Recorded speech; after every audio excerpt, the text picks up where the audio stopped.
What's good to the tribe? It's Wanaghi. Wanted to stop by and drop a clip off to you guys. But before we start, stop, hit the like button, and I appreciate you guys. I hope everybody's feeling safe, secure, and as healthy as can be.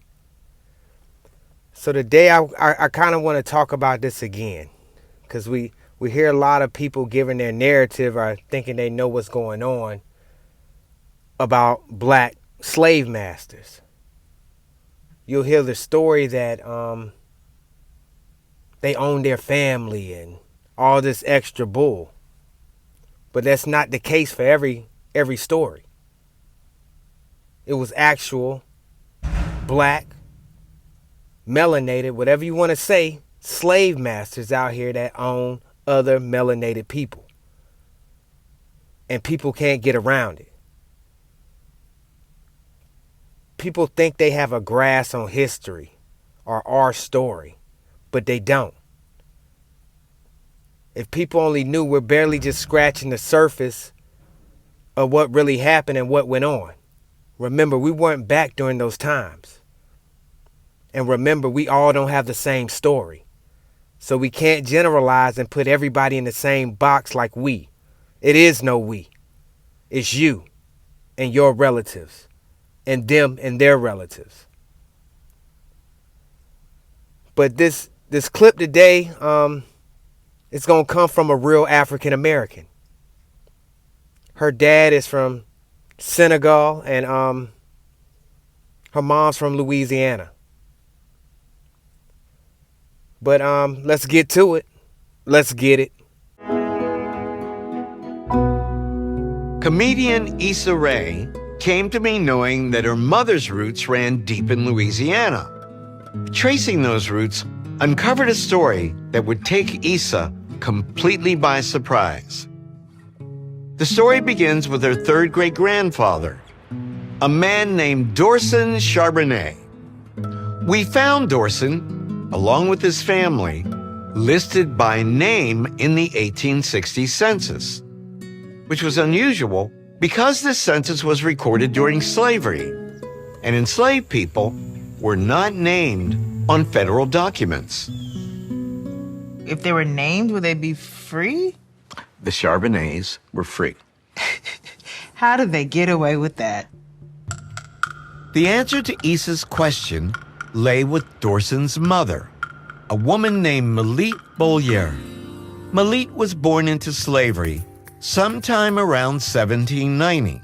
But in March of 1816, she was emancipated by a man named Jean-Louis Bollier. And Jean-Louis was something that many people don't even realize existed, a black slave owner. Your ancestor was freed by another black person. What? He was black? Wow. He is a free man of color in 1816, freeing two black women whom he owns. One named Mary, 48 years old, one named Melit, who was mixed herself, 30 years old. So you just blew my mind even more. Mm-hmm. So they were owned by another black person. Slavery was a very complicated institution. Yes, it was. So they were owned by another black person. Slavery was a very complicated institution. Yes, it was. Ancestor was freed by another black person. What? He was black? Wow. He is a free man of color in 1816, freeing two black women whom he owns.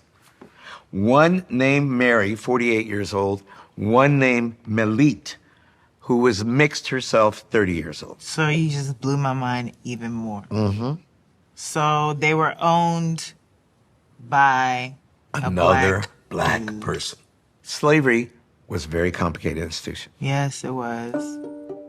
So that was the clip. I just wanted to show all these people out here that say that slave masters that were black were owning their families. They weren't. Not all of them anyway. They were in it for profit like everybody else. But I love you guys. Make sure you like, comment, subscribe, definitely share. If you mess with me, definitely support the channel.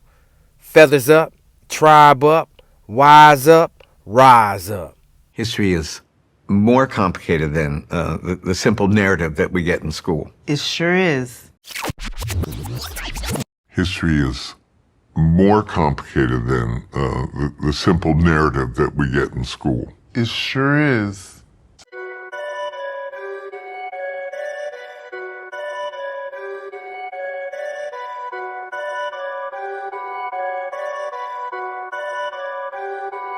Perfect.